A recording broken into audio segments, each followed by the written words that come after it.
The United States is consciously choosing to allow the genocidal killing of Palestinians to continue. Foreign Minister loves using the phrase Vishwamitra, India is a friend of the world. What kind of a friend of the world are you? But this is irrelevant as far as they are concerned, because they don't want to do anything to stop the killing. Being deprived of any economic opportunities, and now the Modi government being complicit, making it easier for Benjamin Netanyahu to do what he is doing. Worse, when people in India want to raise their voice, you can't have a public protest in Delhi.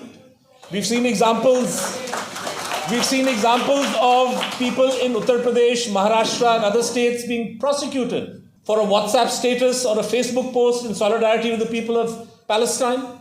बाहर ज़रा meeting करने की कोशिश अगर आप करेंगे तो पूरी तरह से पुलिस इस पे रोक लगाने की कोशिश करेगी, और किसानों के साथ जो दुर्दशा हो रहा है ये आप देख सकते हैं. So we are looking at a situation where the right to protest has virtually been snatched away from people. As human beings, successive generations of human beings, we allowed all kinds of atrocities to happen. The mass slaughter of recruited, enlisted men in World War I, the insane killing of civilians and the Holocaust in World War II. We allowed this to happen because we didn't know what was happening. In the Allied occupation of Germany, one of the important steps that the Allies took was to show movie reels and photographs of concentration camps to the German population on the assumption that they didn't know what was happening. And if only they had known, they might have prevented it. And the West certainly. And of course, there's a whole literature now as to how the West was pretty well informed as to what was happening. First word of what was happening in Auschwitz was available well before the Red Army liberated that camp and exposed the horrors to the world.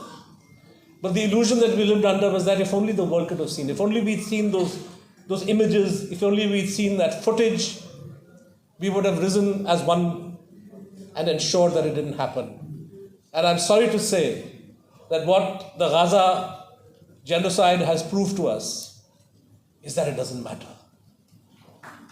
You can have any kind of footage, and we all have seen heartrending photographs, video clips, audio clips of mass murder, of genocide happening in real time before our very eyes.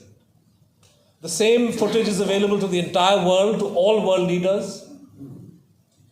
Yet, you still have countries and leaders who hesitate about something so basic as demanding a ceasefire. You have countries that continue to sell weaponry to perpetuate the killing that is happening, including the government of India, because recently, as we saw in the media, there were reports of the Adani Elbit joint venture in Hyderabad selling drones to the IDF, the same kind of drones that are being used. It doesn't matter if the one made in Hyderabad is currently in use, these weapons are fungible.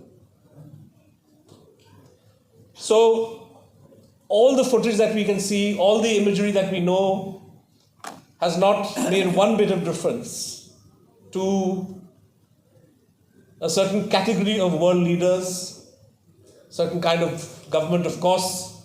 The most culpable in this regard is the United States, which has in the past used its influence and authority and power over the Israeli state to put an end to the insane use of force as and when it's happened, as and when they chose to in the past. And people have cited the 80s Israeli attack on Lebanon as an example. The United States is consciously choosing to allow the genocidal killing of Palestinians to continue. But it's not just the United States that's culpable.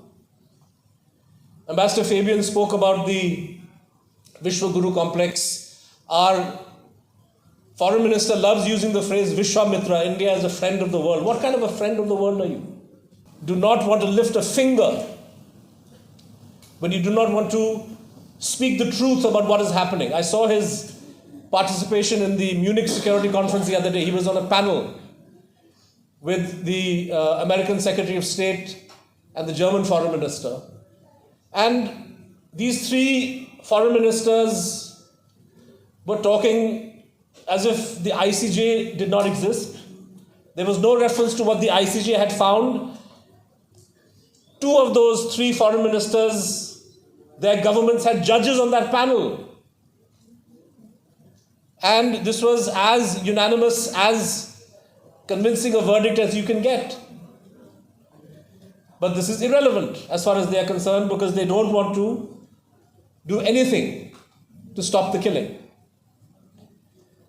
I was astonished that the foreign minister believes that you can have business as usual. The other day, speaking at the Raisina dialogue in Delhi, he chose to wax eloquent about the so-called India-Middle East Economic Corridor. Why? Because he says the turmoil in the Red Sea shows the importance of a new corridor. Hello, this new corridor is supposed to run through Israel. Israel is in the middle of conducting a genocidal war. The turmoil in the Red Sea is a result of that genocidal war. And you have a foreign minister who cannot join the dots and come to a simple conclusion. And we have to look, and the same foreign minister, the same prime minister take great pride in saying India as a leader of Global South, how as G20 president we gave voice to Global South and so on and so forth. The real leaders of the Global South today are South Africa, Brazil, whose president Lula made a very, very sharp observation, which led the Israeli prime minister to say he's persona non grata, and I would say that Lula will probably wear that as a badge of honor.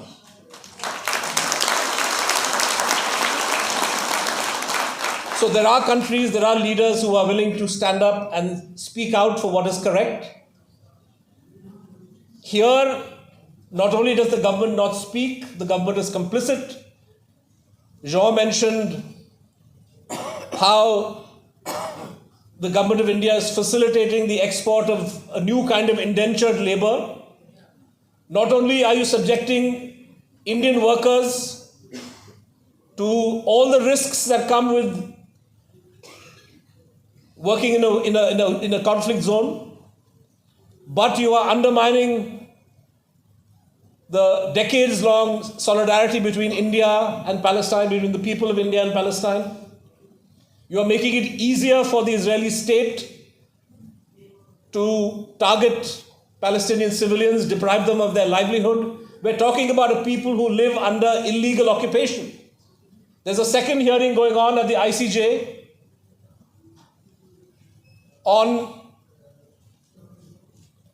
based on a recommendation by the UN General Assembly on the consequences of Israel's continued illegal occupation of the Palestinian territories. India again is one of the countries that's not going to be speaking there. I saw a very good presentation by Bangladesh and by lots of other countries. But we're talking about an occupied people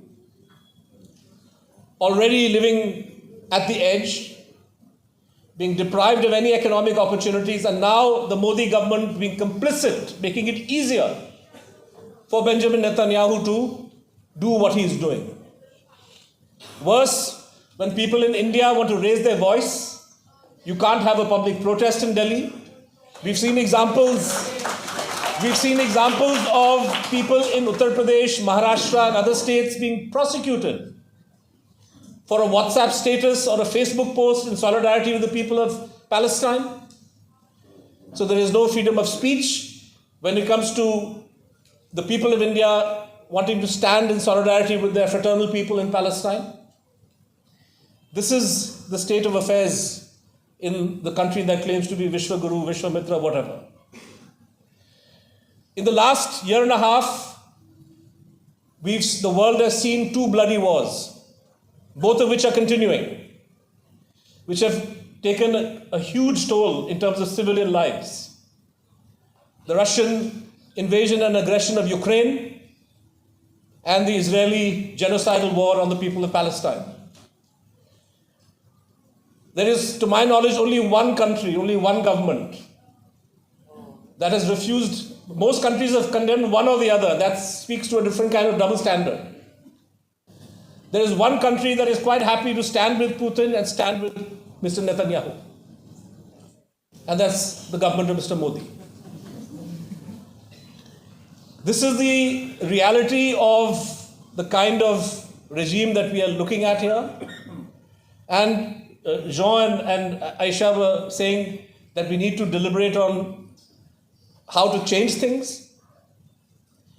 It's clear that governments by themselves, these governments by themselves, have no intention of lifting a finger to put a stop to the genocide that's going on. It's up to the people of these countries to find every means possible to raise their voice, to speak out in meetings, seminars, media, social media, have events. We've seen massive protests in the UK, large but smaller protests in the United States, in Germany, Norway. People everywhere are saying, not in my name. And I think that this meeting in Delhi is a very, very good start. देर आए दुरुस्त आए. इससे पहले भी ऐसी meetings होनी चाहिए थी, लेकिन हालात यहाँ पे क्या हैं हम अच्छी तरह समझते हैं. बाहर ज़रा मीटिंग करने की कोशिश अगर आप करेंगे तो पूरी तरह से पुलिस इस पे रोक लगाने की कोशिश करेगी.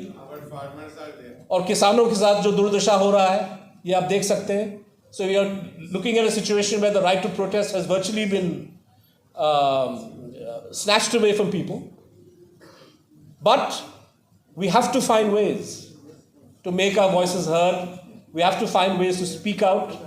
We have to find ways to stand in solidarity with the people of Palestine and to insist that even if the government of India under Mr. Modi does not have the moral courage to call a spade, to condemn, doesn't have the courage to condemn what the Israeli state is doing, but you have no business and no right to facilitate the genocide through the sale of weaponry and by sending Indian labor as a kind of a new form of indenture into a conflict zone and making it easier for the Israeli state to further marginalize and victimize the people of Palestine. Thank you very much. National Dastak की आपसे गुजारिश है कि अगर इसको बचाना चाहते हैं तो नेशनल दस्तक को सब्सक्राइब करने के लिए रेड कलर के सब्सक्राइब बटन को दबाएं, फिर बेल आइकन की घंटी दबाएं. नेशनल दस्तक को बचाने के लिए बहुत जरूरी है कि हर खबर को शेयर करें, लाइक करें, कमेंट जरूर करें.